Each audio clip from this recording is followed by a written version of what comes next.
gaslighting, neu nwy o leio o'r ddrama Gaslight gan Patrick Hamilton. Mae'r term yn golygu y broses o achosi rhywun ama ei feddyliau, ei gredoau a'i synwyr o wirionedd.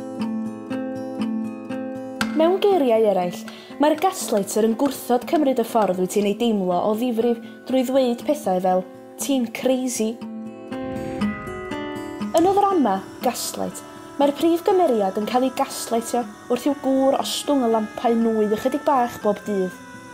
Y mwyaf mae hi'n sylwi fod yr ystafell yn dywyllach, y mwyaf mae ei gŵr yn mynnu ei bod yn anghywir, fod y golau mor llachar ag erioed, ac mae hi sy'n colli ei meddwl. Mae hyn yn batrwm cyffredin ymysg gaslighters, gallu fod yn sicr fod rhywbeth yn wir, ond mae rhywun sy'n dy gaslightio yn mynnu dy fod i'n anghywir, gweithaf y dystiolaeth nes dy fod yn ama dy hun.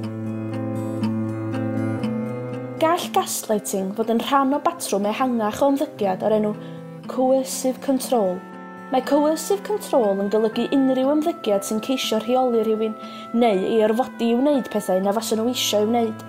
Mae coercive control wedi bod yn erbyn y gyfraith yng Nghymru ers 2015.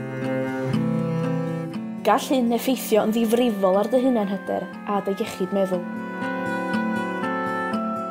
Os wyt ti'n teimlo dy fod yn cael dy gaslightio, mae'n bwysig dy fod ti'n siarad efo rhywun a gallu ymddiriad ynddyn nhw.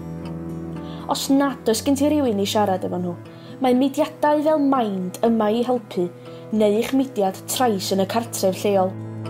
Cofiwch nad ydy bob math o drais domestig yn gorfforol ac mae cael eich gaslightio yn gallu bod yn hynod dramatig.